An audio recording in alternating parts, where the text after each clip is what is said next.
Well, welcome everybody. This is the 5th out of 6 weeks of this study that we're doing, our small groups. Next Wednesday night will be the last of the 6 weeks. Oh, I heard a yay out there. I know it's been kind of an intense season. I know it's been intense, but I know it's been good as well. I really want to encourage you guys, and those who are watching online right now, please make sure you are here next week. We're going to land this airplane and we're going to come to the finale of what is a pathway out of the idols that we have built in our own hearts. So we're going to talk about that next week. I also want to remind you, next week, don't forget your number. You got your number. You should have taken a picture on your phone. You will be getting a kind of like an exit survey as part of the whole study process. And you'll need to put that number on that survey, and then I'll go back and match the numbers, and so nobody's name is known and all that good stuff. You should have gotten your packet as you came in today. Oh, and you've got some good stuff this week with A.W. Tozer talking about following hard after God. Following hard after God. Oh my goodness. It's pursuing God with everything you've got and not relenting, not taking your foot off the gas pedal. Keep going. And then, oh my goodness, then you're going to read a snippet of The Dark Night of the Soul. That's not Batman. The Dark Night. Come on, that was a good one, right? The Dark Night of the Soul by St. John of the Cross. And when you read through that, you're going to find it incredibly penetrating and revealing of like, oh my goodness, I didn't realize that I did that. And then when you read what he writes, it's going to be, oh my gosh, I totally do all that. Because I had the same reaction when I read it.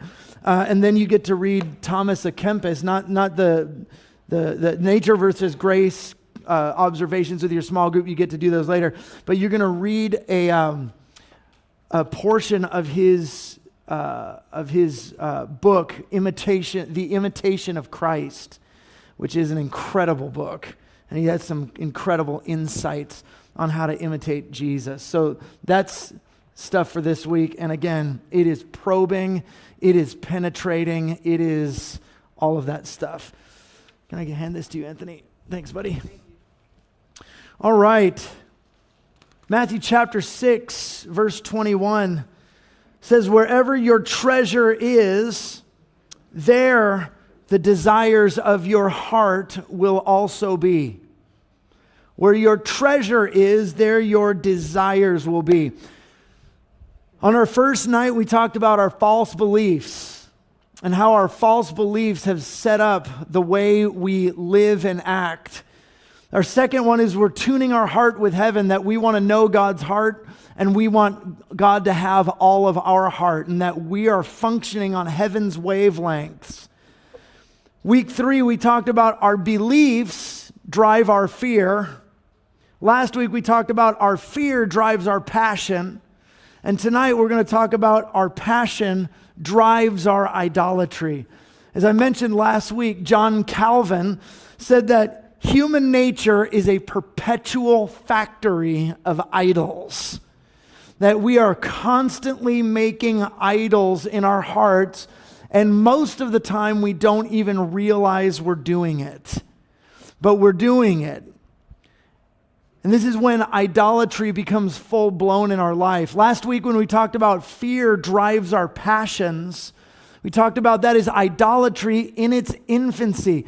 We have a belief that says, I don't think God is enough, therefore I'm afraid of not having, therefore I'm going to adopt this passion and I'm going to passionately pursue this thing that will assuage that fear. And so that's when idolatry is in its infancy. Now we're going to take it a step further, how our passion drives us into full-blown, mature idolatry. Not in its infancy stage anymore. But how is it different? How is our fears driving our passions different than our passions driving our idolatry?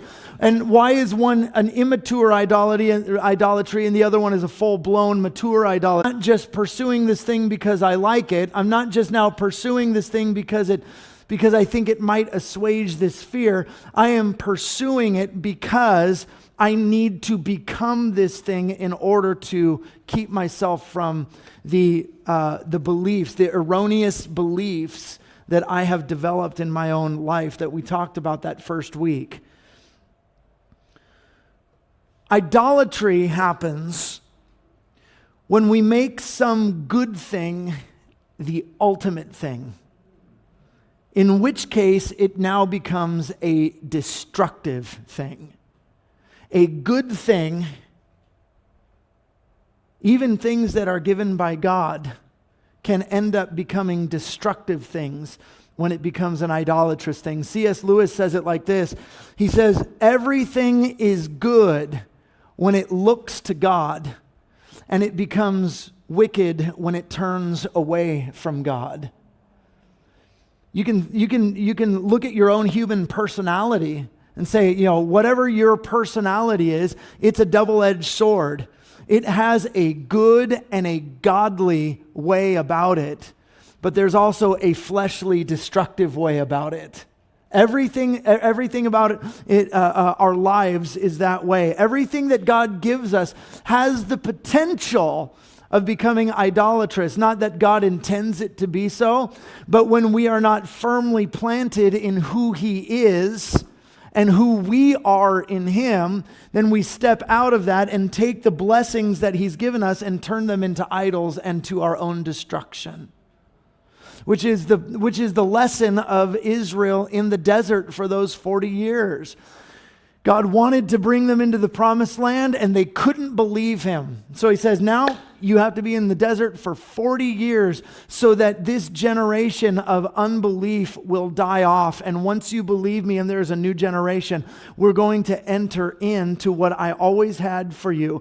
If they had gone in earlier, they would have quickly forgotten the Lord. If they had gone into the land of milk and honey, and had all of the blessings that God had for them, they would have quickly forgotten the Lord and they would have adopted the idolatry of the land, and the blessing that God had for them would have become a curse to them. And it has to do with their identity, it has to do with their beliefs in the Lord, and we are no different. Ultimately, at the end of the day, idolatry is desiring myself as the final answer to my own needs for love and for worth. I look to myself, and we're gonna get to some pretty gnarly statistics in a few minutes here, but where it comes to where I am the desire of myself, I am the ultimate idol to myself. And idols are poor substitutes for the needs of the human heart with which only God can fill. God made all things to be enjoyed and none of them to be possessed. I believe you read it this last week in Tozer, that you can have all things and possess nothing. God made those things to be pleasant to our lives and to augment our lives, not to replace Him in our lives. So when we begin to possess, that's where the things start becoming idolatrous. Again, Matthew 6:21, wherever your treasure is, there the desires of your heart will be also. If a person possesses, listen to this very carefully. This is from a pastor friend of mine. I read something that he wrote. And he said, if one possesses a wrong view of God, then it sabotages the desire to know God. If I don't believe right about God, if I don't understand who he is, and my heart isn't tuned with who he is, then I will never believe he's enough. Therefore, why would I want to continue to know him better? I would rather embrace my idols because I believe they are enough. It sabotages the desire to even know God. And so if the desire is sabotaged, then the likelihood of actually knowing God and growing in his grace and his goodness is severely diminished. So idolatry isn't just, I just have something in my life that shouldn't be there.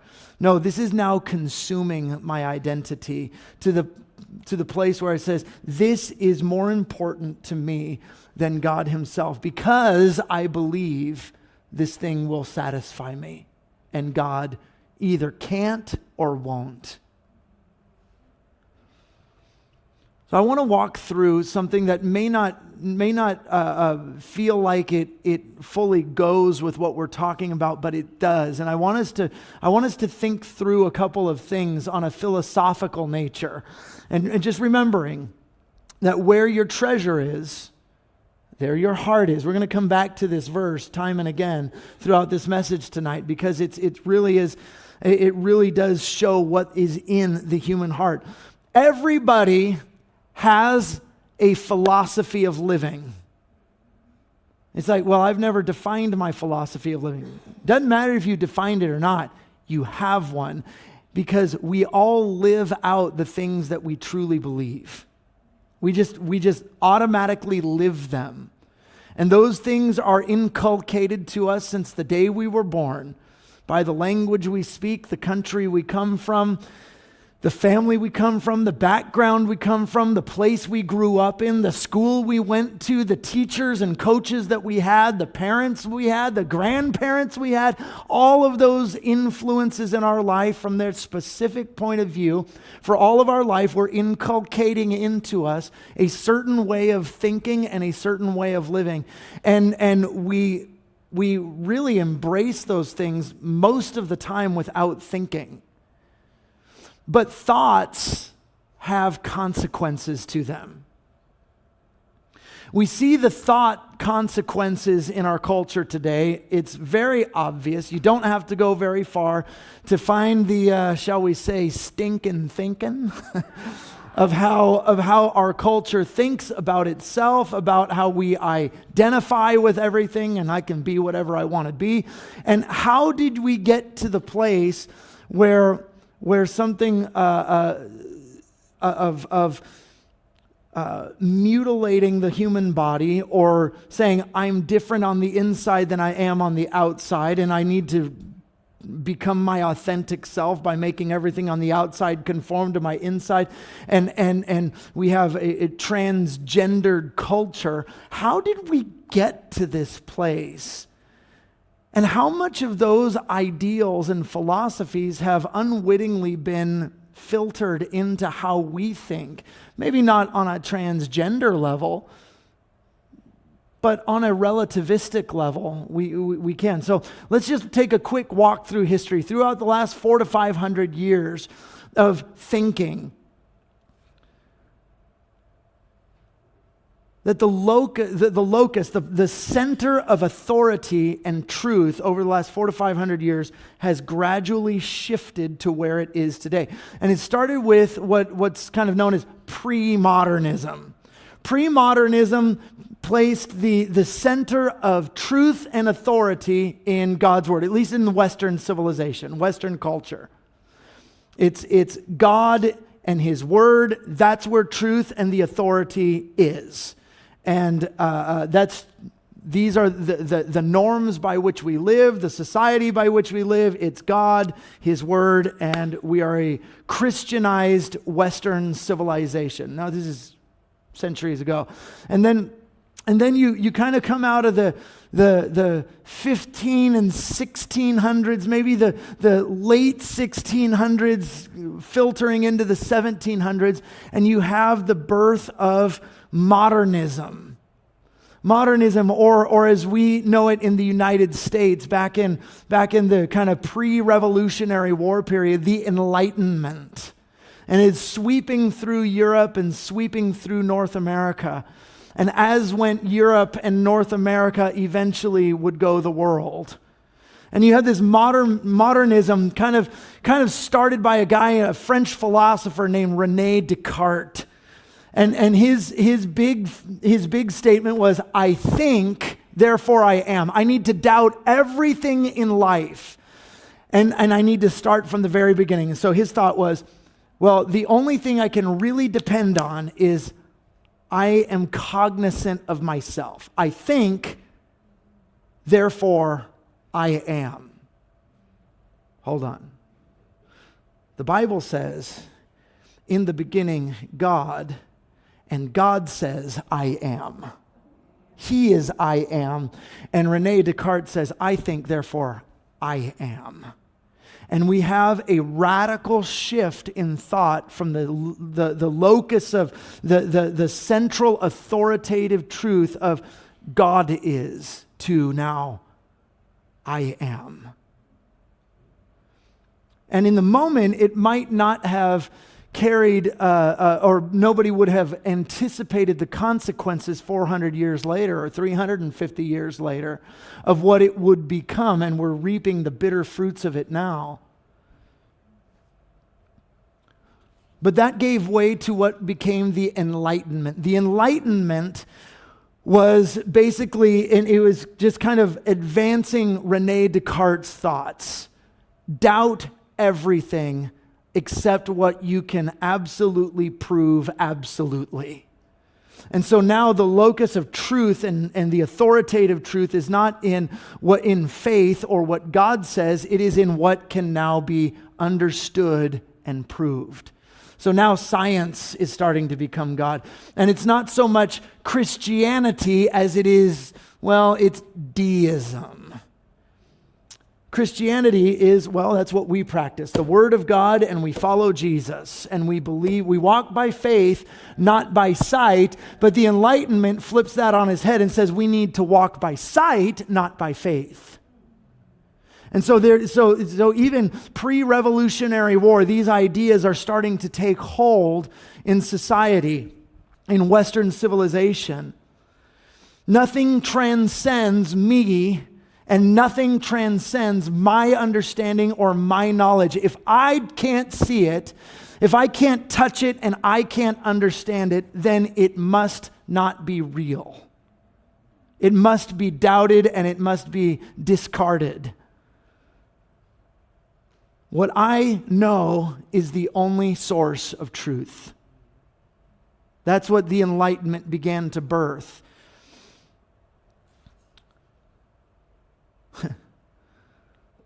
An astrophysicist named Robert Jastrow, back maybe 40, 50 years ago, he wrote this. In the light of modernism, and we only can know what we see and all the things that I just talked about, he writes this, and I love this. He says, for the scientist who has lived by his faith in the power of reason, the story ends like a bad dream. He has scaled the mountains of ignorance. He is about to conquer the highest peak. And as he pulls himself up over the final rock, he is greeted by a band of theologians who have been sitting there for centuries. I love that because it's true. We already know the end of the story. We already know what everything of science points to. And there's been this false belief over years that science and God, or science and God's word, are clashing one with another. And it's just not true. That's a whole other series of messages for another time.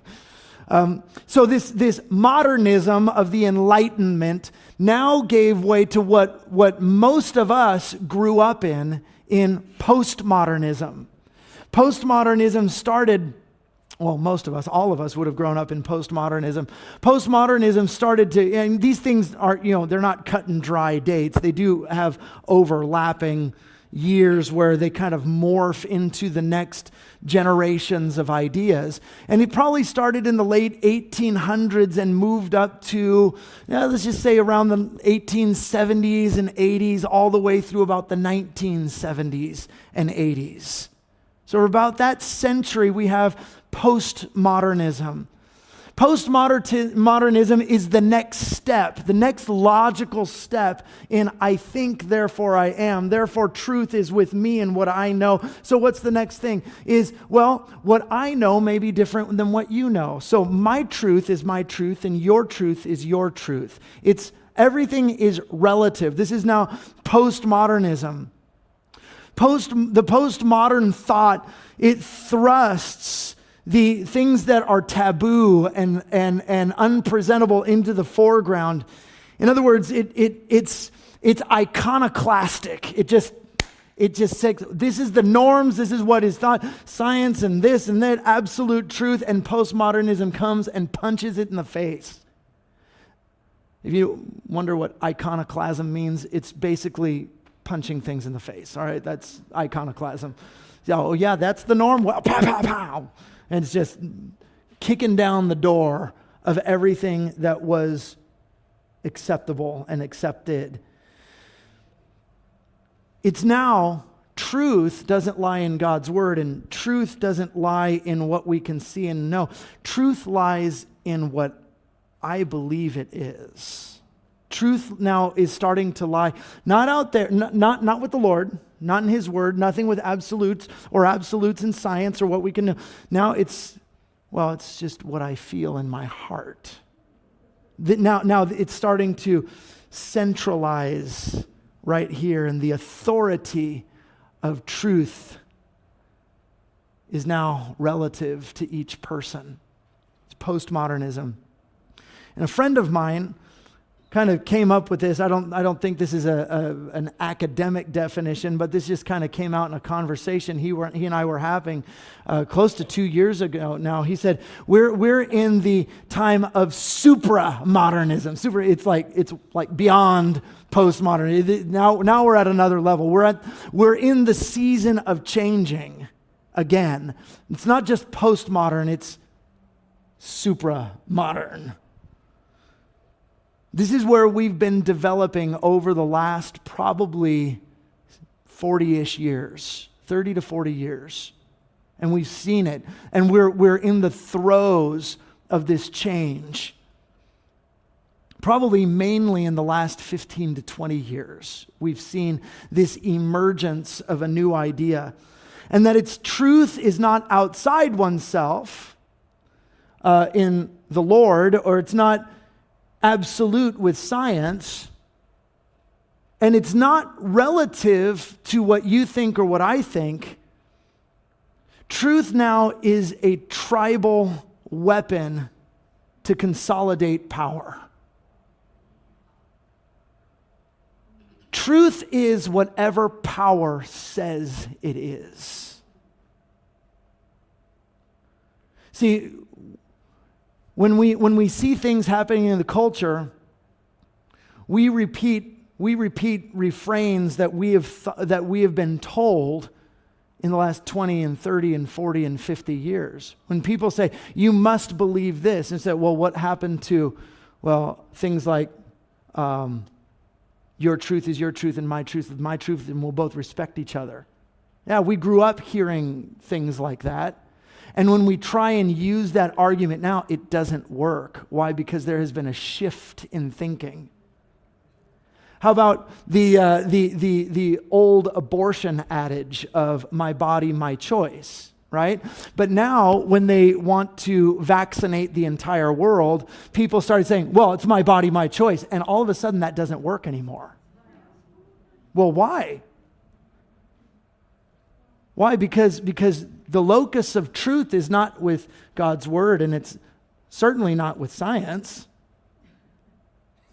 I'm just going to leave that one right there. And it's not within me.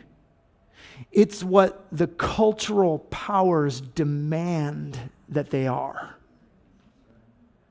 your body, your choice, that was convenient for when it was convenient back then, but it doesn't work now because I am in charge. My tribe is in power. And therefore my tribe, since we are the powerful ones, we carry truth, and truth is what we say it is, and we will subjugate it on you. And so now we have tribes forming. You have the woke tribe, you have the MAGA tribe, you have different political tribes, you have different Christian tribes, and each one in some way is vying for power. This is the thought, this is how things have progressed, and it all started with, I think, therefore I am.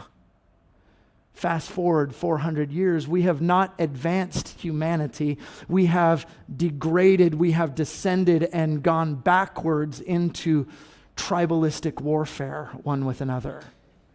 That's how the thinking has, I was going to say progressed, it's actually regressed over the last years, last centuries. So why are we talking about this? How does this fit in with where my heart is, there my treasure is also? How does it fit with the whole idolatry concept and I want to be the center of the universe? It's because it's important to understand that the idols of our hearts are not based in truth. They're not based in the authority of God's word. They're not based in science or rational thought. They're based in our individual feelings of inadequacy or loneliness or pain or rejection or abandonment or lack of guidance or the fear of loss or the fear of change. And there is a powerful motivation to be on the side of power and be accepted. It's like, well, I've been abandoned and rejected and I'm lonely and I don't have guidance and all the pain in my life. And the powerful tribe over here says, you need this and you will be one of us. If you believe this, then you have entrance into society again. Powerful motivation. And it's not just will threaten your livelihood. So that's powerful enough motivation. It's all right.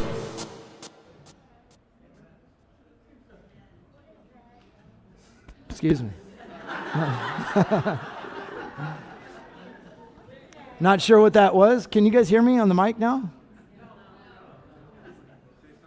Check. 1, 2. Is it on? Okay, there we are. Where was I before I was so rudely interrupted? There's powerful motivation to be accepted, not just will threaten your livelihood, but that's on the negative side, but if you accept our truth, you will be accepted and acceptable. Now that's touching on something far deeper on the inside of every person. It's saying it begins to touch on the heart's cry of every person. The heart's cry of every person is for significance and security. Significance that my life has value, and the security that I am loved. And you have the dominant culture that says, accept this truth that my power says is right, and you will be loved, and you'll be safe. Have you noticed even how our greetings and our goodbyes have changed since COVID? Used to be, God bless you, or have a good day. Have you noticed how it's changed? What do people say now? Somebody. Stay safe. You'd hear that occasionally. Now everybody says it all the time. Stay safe. It's like, dude, you just handed me a burrito. stay safe. It's not, bye, have a good day, thanks for coming to Taco Bell. It's and you hear it, and you didn't hear it that much before COVID, but stay safe. If you'll let us do this to you, you'll be safe. Wow. If you let us do this to you, you will have entrance with us and be accepted. Safety, security, lovableness, acceptability. It's a powerful motivator. Who wants to be on the outside of society? Who wants to be one of the rejected ones? The one who doesn't have the voice. The one who can't get the job. But if you will submit to my truth, you'll be safe. That touches down deep in the core of every person. Safety and security. You'll be one of us. You'll belong. You'll be one of the cool kids. I'll tell you something that my dad used to tell me and my brother and my sister. Cool is overrated.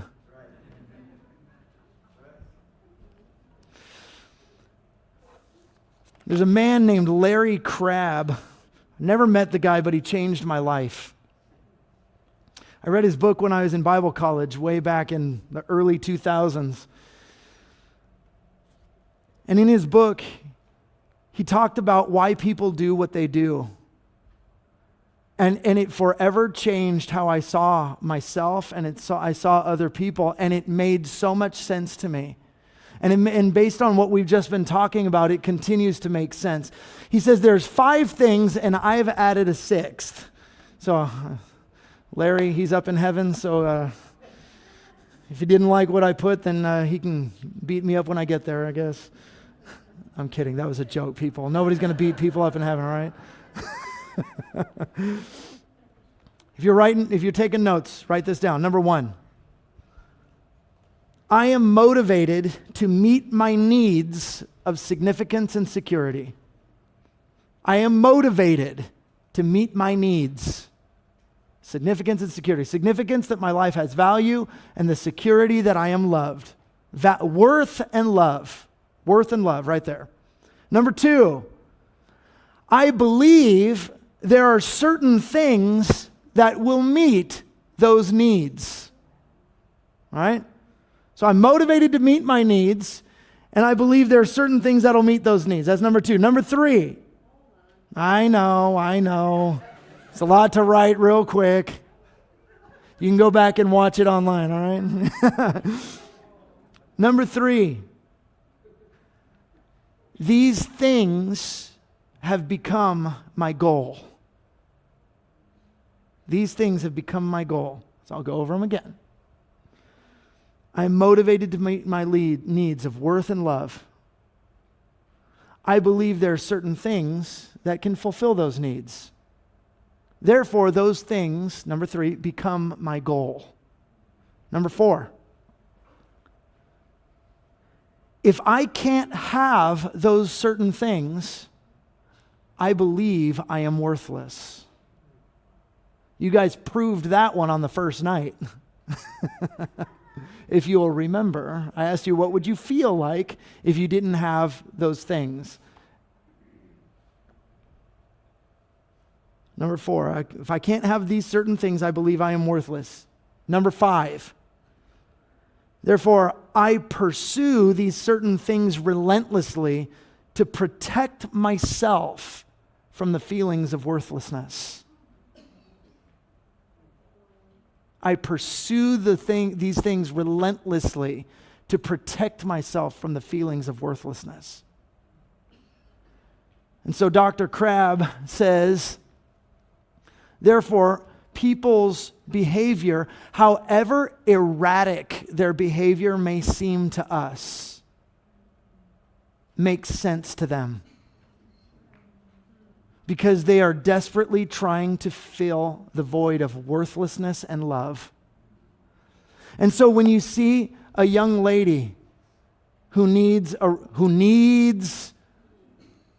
man, or a young man who needs a woman, and that relationship doesn't work out, and they just go to the next, and then the next, and then the next, and then the next. They're always on the hunt for the next. The next, the next, the next. Why? It's like, stop.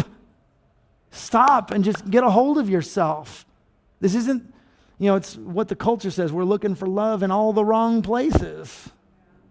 Well, then why? Why? Because to that person it makes sense. I need another person in my life. That is what will make me lovable and worthy. And if I don't have that, then I'm not lovable and I'm not worthy, and I can't have that in my life. Therefore, if that person doesn't work out, then the next. If that person, then the next, then the next, then the next, then the next. And that's just one example. But it's all of these things that, so here's the sixth thing. This is the one that I'm adding to Dr. Crabb's thesis here. So number 5 is I pursue these things relentlessly to protect myself from the feelings of worth. Here's number 6, is what I put here. So then I absorb that thing until it becomes my identity. Remember from, I never saw this movie, I just know this line from it, where I think from Jerry Maguire, where Tom Cruise looks at the love interest in the movie and he says, "You complete me." Bro. You can't complete yourself, neither can that other person complete themselves. Therefore, you're trying to take that person's inadequacy to fill your inadequacy. What a terrible burden to place on another human being. I can't even do it for myself. I can't do it for you either.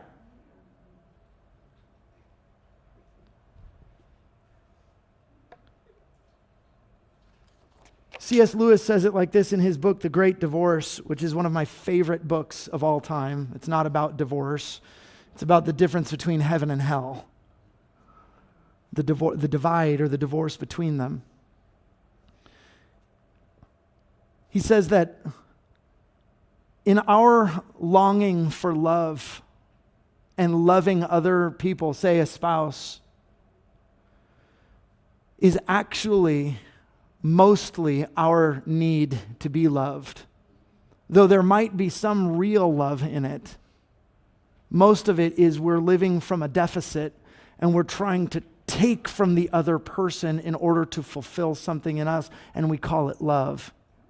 When most of the time we're just sucking the other person dry. I need. But when we're found in love himself, we're no longer living from a deficit, we're living from an overabundance. And in the dialogue that's in the book, oh my gosh, I've read it so many times, I love it so much. The dialogue between a husband and wife who had now gone on to the other side. She says, "I don't need you anymore."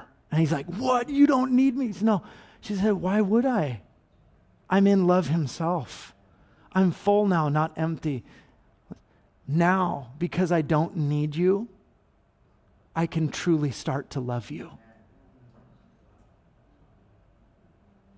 I can give to you. I can serve you. I can honor you without needing to take from you." That sounds a lot more like the biblical notion of love than our cultural notion of love.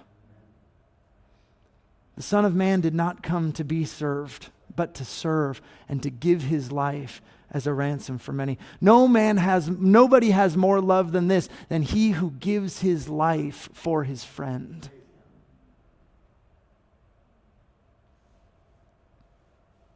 Love is patient. Love is kind. Love is not rude. Love doesn't boast. Love does not rejoice in evil. Love doesn't take. Love gives.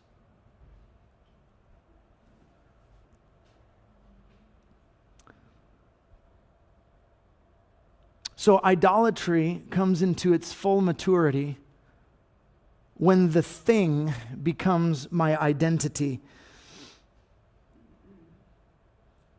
Dr. Wood puts it like this. He says, Satan's diabolical method is to use traumatic events that happen to a person as the entry point for a lie. Pain, rejection, abuse, trauma. Whatever it is, he exploits that.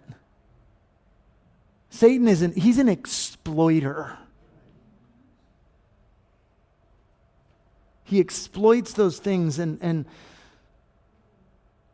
one of my professors from seminary, Dr. Pinkham, was one of the best classes I ever had. He talks about the deepest wounds that come into our heart are from what he calls the orphaned heart syndrome. It's the pain that makes one feel rejected, unlovable, not good enough, abandoned, and it provides the script that we live by for an empty life void of significance and security that allows for these idols of identity to be erected. I've been hurt and I've been rejected. I must not be worthy and I must not be lovable. Therefore, I need to find something that will make me worthy and lovable. And then we wrap our identity in it. And we defend it to the death. How do you know what's an idol in your life? Easy. The thing that you defend to the death. What do you defend to the death? Those things may not be fully cognizant, but there's something in there that the moment somebody touches it, oh no, watch out. Become a tornado of teeth and fingernails. You defend it to the death.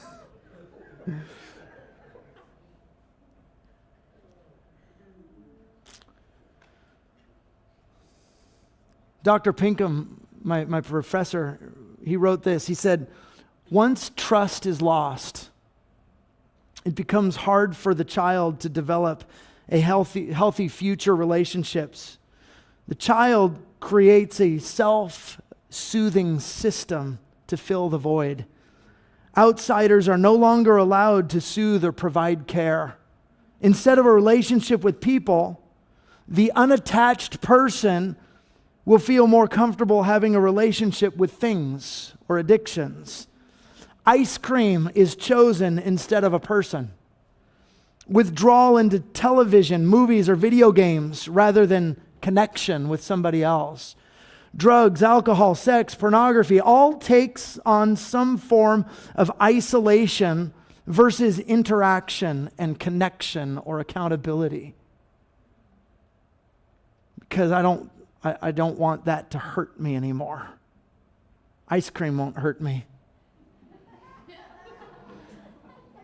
Listen, I'm not knocking ice cream because I do like me some ice cream, all right?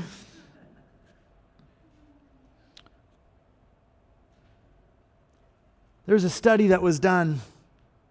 It says 84% of Americans believe that enjoying yourself is the highest goal in life. Enjoying yourself. 86% of Americans believe that to enjoy yourself, you must pursue the things you desire the most. And 91% of Americans believe that, quote, to find yourself, you have to look within yourself. Wow, that sounds like idolatry to me. So the identity of the day is based on whatever I want and whatever I think is going to affirm me. And that I will pursue relentlessly. And I just need to look right in here and I'll find the solution to all my problems. right? And how has that worked for everybody? Yeah, that's what I thought. It stinks. We're a mess. Yeah, because our culture has really just advanced beautifully.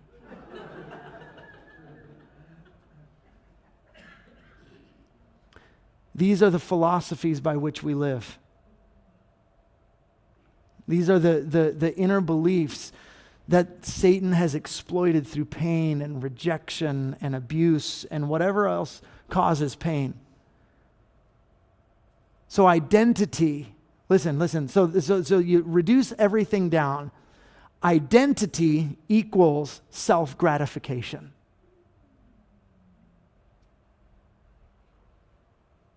I will pursue the things that I want the most. Where your treasure is, there your heart is also.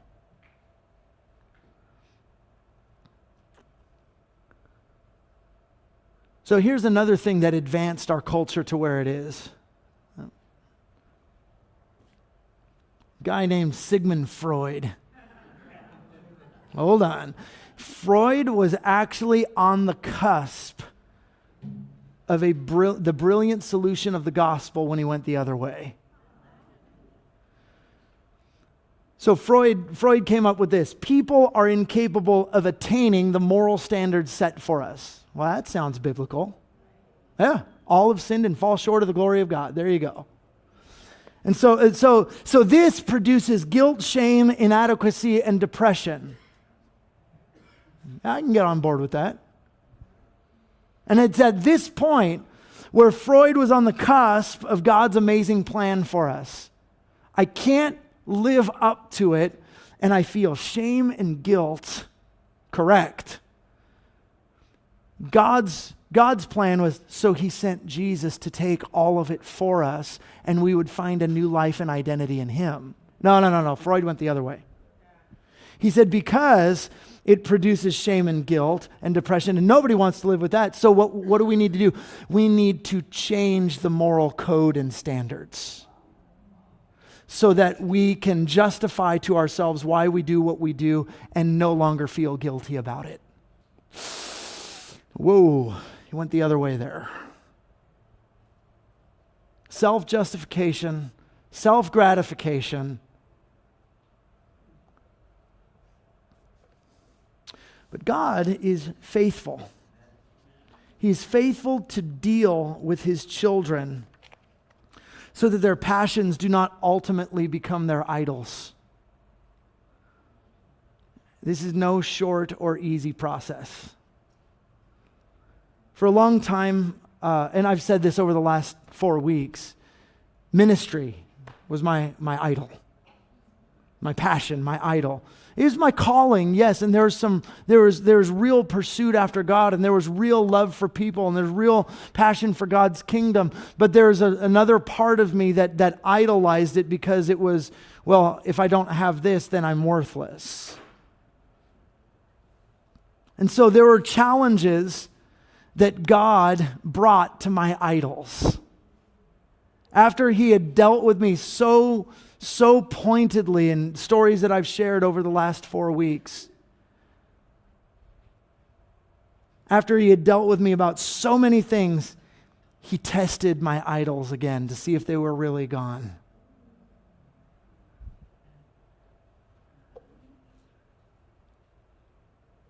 Is after we had left Dallas and all of the things that I oversaw in the ministry just came crashing down and were horrible and awful, and I realized that I'm not as cool as I thought I was. And then we went to Mexico as missionaries, and there's a whole fiasco that happened there, not of mine or Teresa's making, but something that necessitated us coming back, and everything that we had worked for and we had done, it just came crashing down. And then, here's the test. After we came back from Mexico, and you've heard me talk about this before, that I landed for a year in the library, the King's University Library. Here I was. I had a master's degree. I was a Bible college professor. I was a church planter, pastor, and missionary. I had all of those things under my belt, and I am working stamping books at a library for an entire year. And I had a choice to make. Is that who I am, or is this who I am, or is Jesus who I am?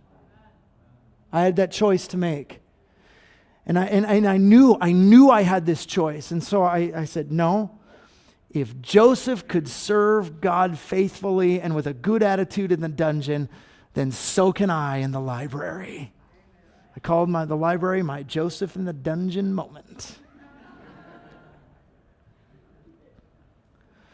And then probably about 9 or 10 months into my illustrious career as a librarian, I received a phone call from a good friend of mine who was putting together a conference. And he said, Kyle, I'm doing this conference. It's part of the university where I was working in the library. And he said, I want you to be part of it. And I said, oh yeah, finally, I got something to do outside of these books. And so he said, can you be at such and such a place on such and such a day? Yeah, I'll be there. Awesome. So I was there, and my brother was there, and a whole bunch of other people who were involved in this conference were there. And he said, Brian, my brother, he goes, Brian, I want you to lead worship for this conference. Awesome. So my brother's leading worship for it. And you over there, I need you to speak on this topic. And you over there, I need this. And he's divvying up responsibilities. And he goes, and Kyle, I was like, yes? He said, oh man, and only the Holy Spirit orchestrated this. He goes, I need you to run the PowerPoint.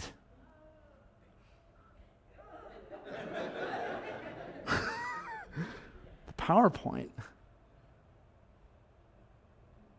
And in that moment, I knew God was testing me. I knew it. I knew it. And I knew in a split second, I had to make a decision. Do I believe that I am too good for this? Or am I willing to lay down my idol forever and serve somebody else? Which will it be? And so I don't know what my face looked like at that moment. My wife says that I don't hide my emotions very well. Do you concur with that? Yeah, okay. Because she's like, yeah. I don't. And so I probably looked like this, like,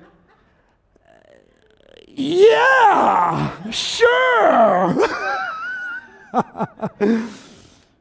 But inside, I made the decision, I will not allow my identity to be defined by what I do or don't do. I choose to serve. I choose it. And if this is all that the Lord ever has me do, I choose you, Lord. I choose you above my idols. I choose you above my passion. I choose you above my fear. And I choose to serve. I choose to worship you by making sure everybody in that conference doesn't lag on the worship, not knowing what to sing next because I didn't get the button in time. I'm going to be the best PowerPointer that ever walked this earth. And I'm going to let that be my worship unto the Lord. I just swallow my pride big time. But it was either I will serve the Lord in this capacity or I will serve my idols. And the Lord was testing it.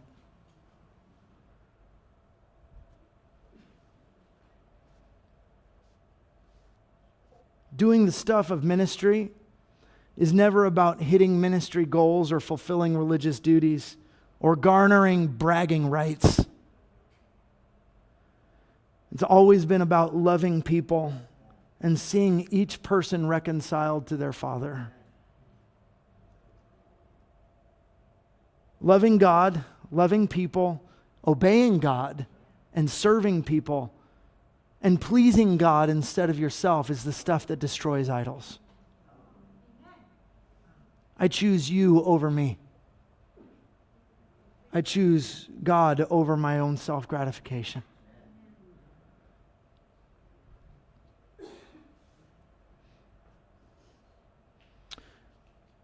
If humanity's greatest need is love, and love is God's greatest virtue, then it seems like those things ought to fit together. We're going to end in just a second here. But what does society expect of us? It expects a bunch of whats. I am what I have, I am what I do, and I am what people think of me. And the way of the world and the way that we've been taught is when you get an A+ on your kindergarten test, you get a smiley sticker. And if you don't get an A+, you don't get the sticker.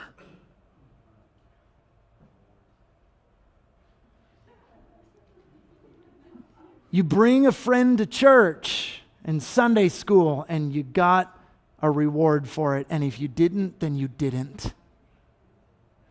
If you were a good athlete, you got picked first, and if you weren't, you were never picked. If you make the sale, you get the promotion and the bonus, and if you don't, then you don't. If you get a good grade on the SAT, then you get into a good school, and if you get into a good school, you get a good life, and if you don't, then you don't.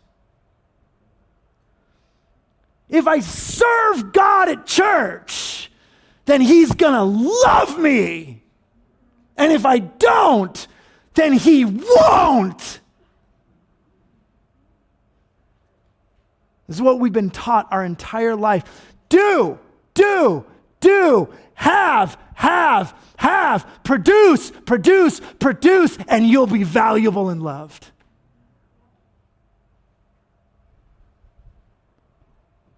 But God made us a human being, not a human doing. He made us a who, not a what. Again, my professor, Dr. Pinkham, would always say, when God gives a gift, He wraps it up in a person. God is not a what, neither are you. God is a who, and so are you.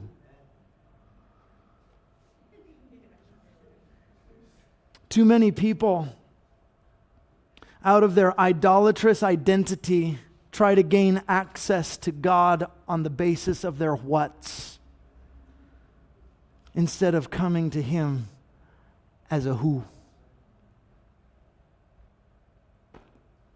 There was a young lady that worked with me in Teresa many, many years ago when we were kids pastors, and we had her over to our house. We had a bunch of people over to our house, and just kind of one at a time, and just had dinner with people. And during the course of the conversation, she would say things, well, I'm not as pretty as so-and-so. I'm not as talented as so-and-so. I'm not as funny as so-and-so. She didn't say it. She didn't just rip it off like that. It was just kind of came up in the conversation, and she'd make a little quip right there. Well, yeah, she's really pretty. I'm not that pretty. Oh, yeah, that guy, oh, wow, he's such a good musician. I'm not that good of a musician. And finally, I was irritated in her telling us all the things that she wasn't. And I told her, I said, why do you think we invited you here to our house? So, oh, you wanted to talk to me about something. I said, no. Well, you wanted to, and so she's like, well, I don't know that. I said, you don't want to talk to me about something, then why am I here? And so she started grasping for answers, and finally I said, think of a telescope. When you look through the big lens of all the what's in life, what does the person look like? Small and distant, almost indistinguishable. When you flip the telescope around and you look through the who, what does the person look like? The person is all you see. I said, I didn't invite you here because you were the prettiest or the funniest or the best musician. I said, I don't care. I didn't invite you here because of something that my wife and I could gain from you. Or somehow you enhance our life by what you bring to the table. I said, we brought you here because you're you, and you are valuable to us. That's it. There is no other reason. There's no agenda. There's nothing we want from you. We just wanted to enjoy you. I'll never forget her response. She was looking kind of like blankly into space with kind of her mouth agape. And you could see all of the cogs in her brain working, processing a thought that had never occurred to her before, that she could be valuable just because she exists and for no other reason.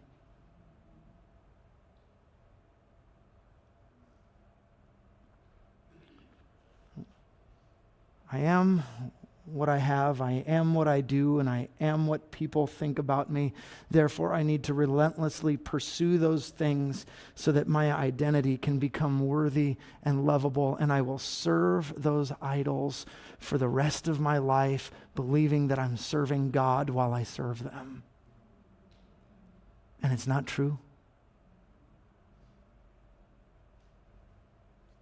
Where your treasure is, there your heart will be also. God really loves you.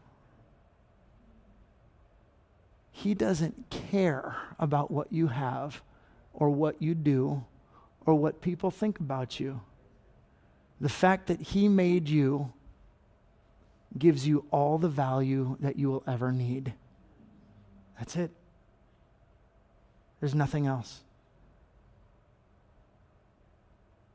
I want to say what I've said every week.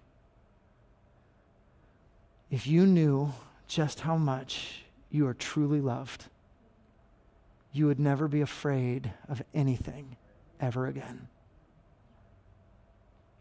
I'm going to ask that you just close your eyes.